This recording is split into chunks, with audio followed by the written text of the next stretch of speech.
Jangan lupa like, comment, share, and subscribe. Klik tombol lonceng agar mendapat notifikasi dari kami.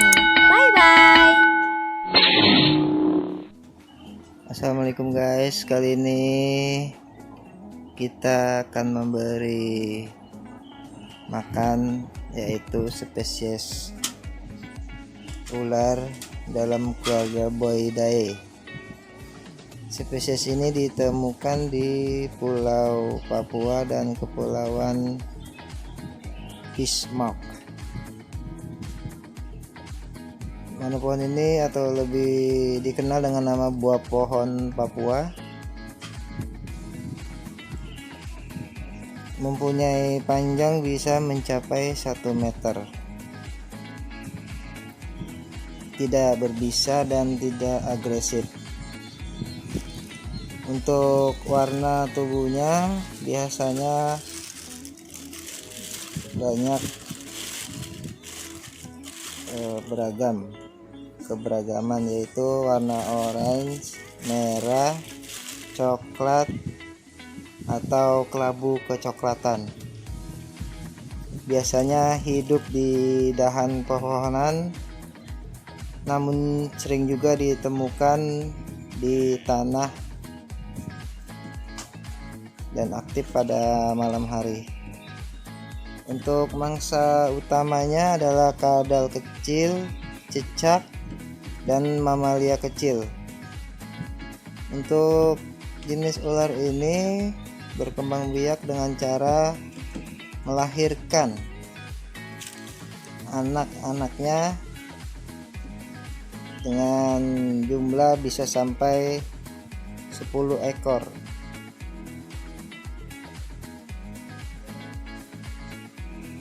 Untuk spesies ini Carinata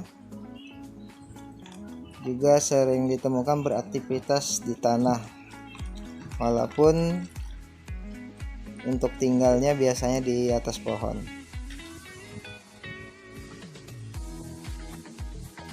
Ukuran jantan dari spesies ini lebih kecil daripada betina, dengan ukuran panjang tubuh sekitar 90 cm sampai dengan 1 meter. Berat badan sekitar 300 sampai 400 gram. Umumnya betina berukuran panjang 1,2 sampai 1,4 meter dan berat 1 sampai 1,5 kg. Warna spesies ini beragam, dari coklat tua sampai merah pirang dengan pola sisik yang khas, meski juga ada spesies Paulsoni Santa Isabella yang berwarna putih. Untuk populasinya, buah pohon termasuk ular yang memiliki populasi kritis. Hutan yang menjadi habitat ular ini banyak dirusak untuk dijadikan lahan pertanian atau perumahan. Dan ular ini banyak diburu untuk dijual dan dijadikan hewan peliharaan.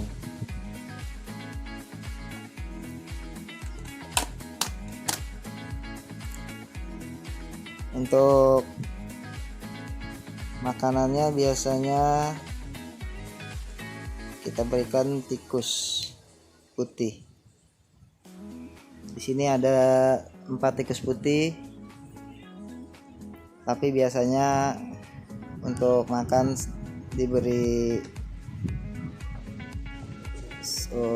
tikus 1 ekor, tidak lebih, karena biasanya dia dengan 1 ekor dia udah kenyang atau sudah tidak mau lagi, mungkin karena memang porsinya seperti itu. Pernah dicoba 2 ekor tidak dimakan, tapi dicuekin aja atau didiemin aja.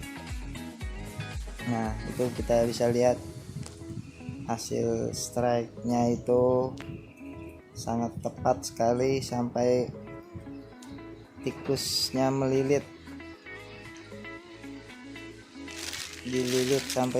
dililit oleh ularnya sampai tidak terlihat kepalanya. Mungkin sangat kencang lilitannya sampai perutnya juga langsung mengeras perut tikusnya itu, seperti ada tekanan yang luar biasa dari si tikus. Untuk satu ekor tikus biasanya dibutuhkan waktu sangat lama untuk memakannya, karena harus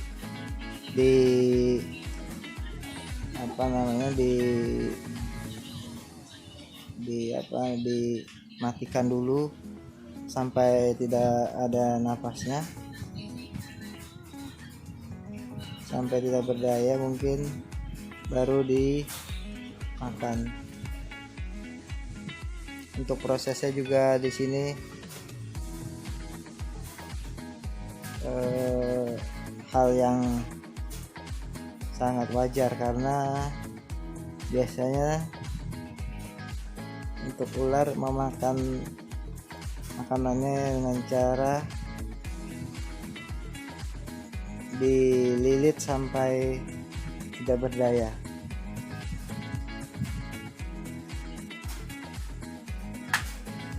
Dan bila sudah tidak berdaya dan tidak bernyawa, langsung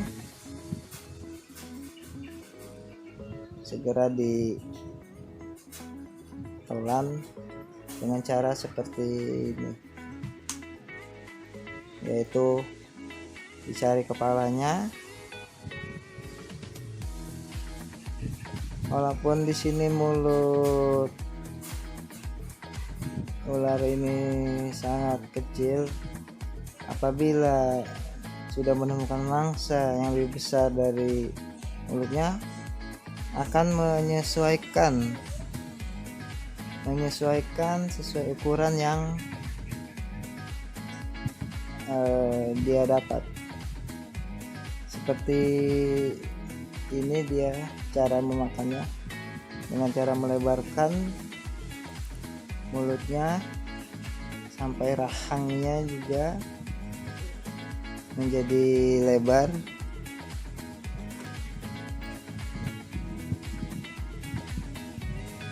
Memang prosesnya agak lama karena ular ini sangat kesulitan dengan mangsa yang lebih besar dari mulutnya. Jadi dia mencari celah supaya makanannya mudah masuk ke mulutnya, kemudian ke kerongkongannya, dan kemudian ke perut.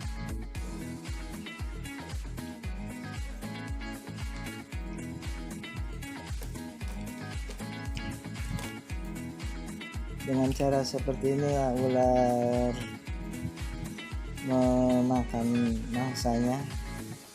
Yang pertama adalah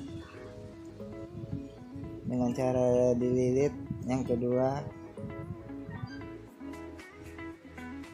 dengan cara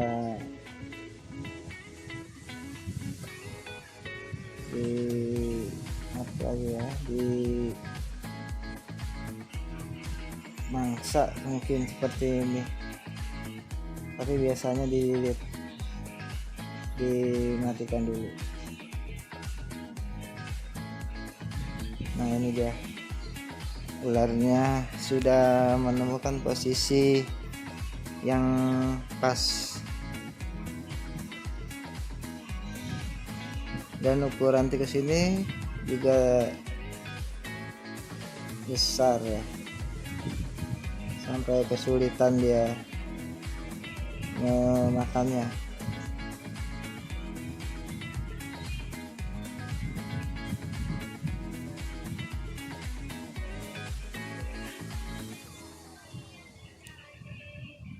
Oke, dia mungkin sedang narik menapas karena ukurannya juga sangat besar.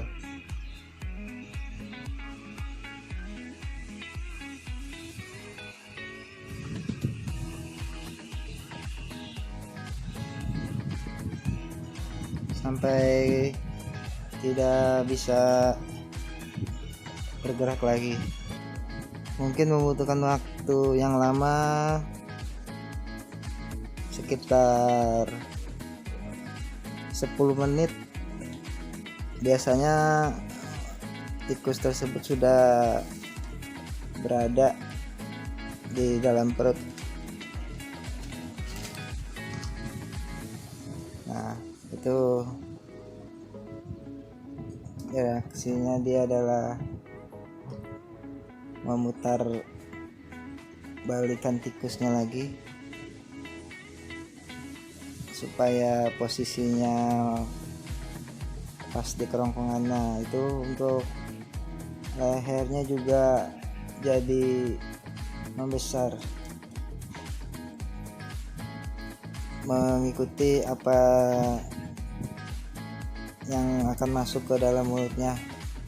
Secara elastis mulutnya akan berubah menjadi besar. Udah masuk di kepalanya. Memang agak sulit karena untuk ular biasanya cara memakannya yaitu tidak dikunyah tapi langsung ditelan bulat-bulat. Setelah ditelan baru ular itu akan merasa kenyang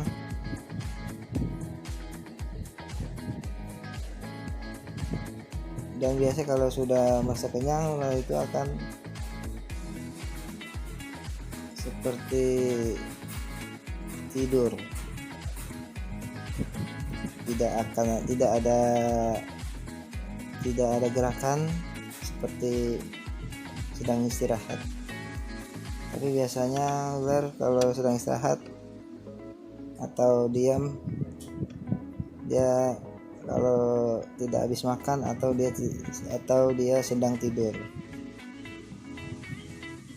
Nah, itu sudah mulai masuk lagi ke perut tikusnya. Bagian kepalanya sudah berada di dalam mulutnya. Sambil mendorong-dorong, bantuan dari ularnya mendorong-dorong bagian kulit tengahnya. Ular ini juga sangat panjang, guys. Jadi saking panjangnya kadang untuk digunakan untuk melilit di pohon untuk tempat bergantung atau berjemur biasanya. Yang kedua untuk melilit mangsanya.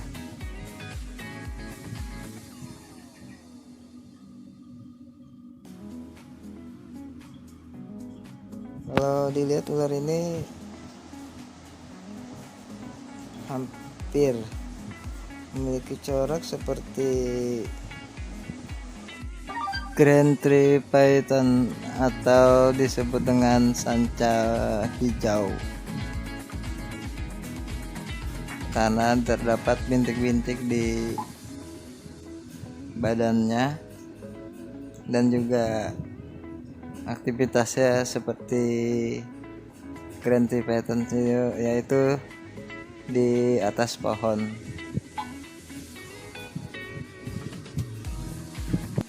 Untuk tempat tinggalnya biasa dia tinggal di atas pohon, tapi terkadang juga berada di tanah, karena biasanya hewan pengerat yang datang berawal dari tanah. Biasanya kalau berada di atas pohon biasanya adalah bukan mangsa tikus tapi adalah burung.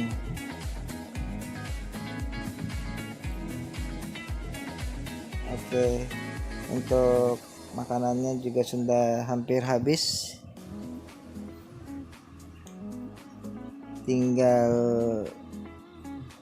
bagian buntutnya. Buntut tikus sudah mulai masuk ke mulutnya.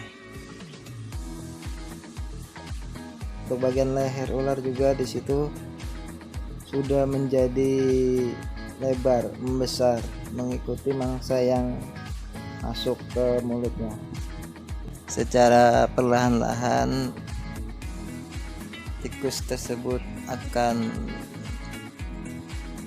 ditelannya dengan kesabaran dan dengan cara didorong. Tikus tersebut dimasukkan ke dalam mulutnya. Kita bisa lihat untuk bentuk ularnya juga menjadi besar seiring dengan masuknya tikus tersebut ke dalam mulutnya.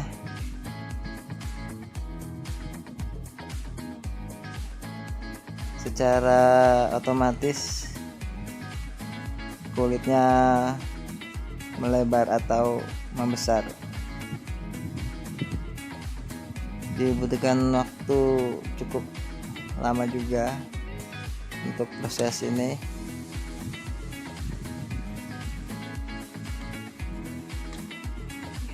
Proses memasukkan mangsanya ke dalam perut. Nah, kita bisa lihat sudah mulai masuk ke dalam leher untuk mangsanya. Kepalanya juga sudah menjadi normal, tidak membesar. Untuk di sini saya memakai serbuk kayu untuk alasnya, karena di saat ularnya pup bisa kita bersihkan secara langsung dan tidak mengotori ular tersebut, karena serbuk kayu tersebut akan membuat pupnya menggumpal, tertutup oleh serbuk kayu dan mengering. Jadi setelah mengering kita bisa ciduk langsung pupnya bersama dengan serbuk kayunya. Di sini mungkin nanti akan saya bantu membersihkan serbuk kayu yang ada di mulutnya, karena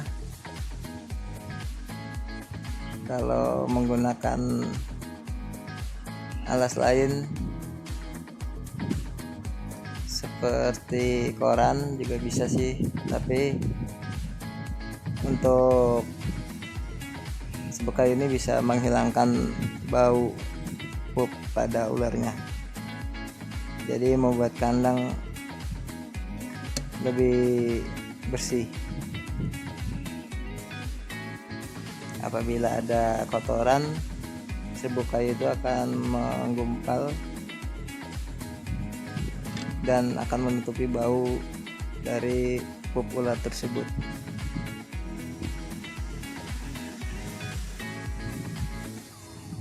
Untuk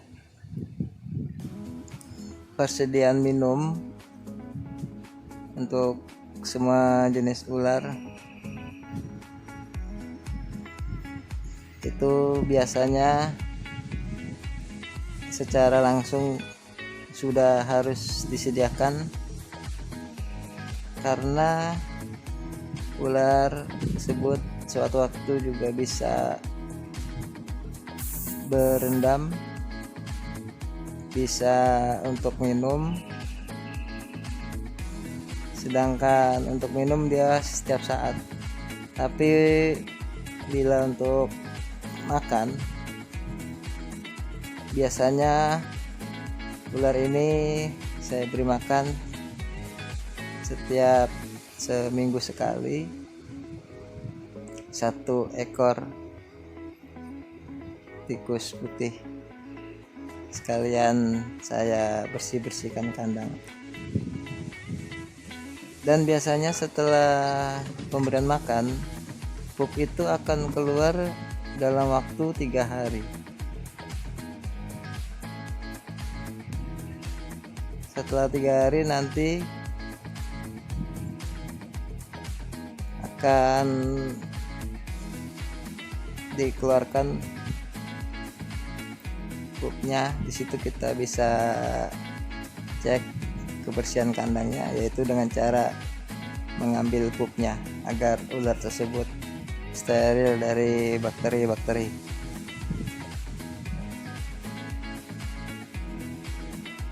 Ular ini juga sangat diminati karena kejinakannya, juga jarang strike.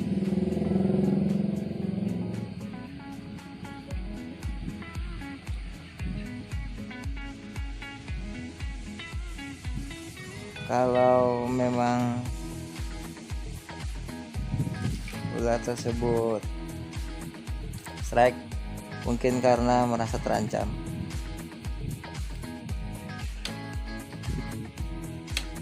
Karena ular ini cocok untuk pemula. Di samping tidak berbisa, juga dikategorikan termasuk ular yang jinak. Oke, itu saja yang bisa saya informasikan pemberian makan pada ular buah pohon. Bagi yang menyukai video ini, jangan lupa like, serta bila ada saran-saran jangan lupa komen, dan yang terakhir adalah jangan lupa subscribe ya. Terima kasih semua. Oke guys, jangan lupa di subscribe karena subscribe itu gratis, dan klik tombol loncengnya.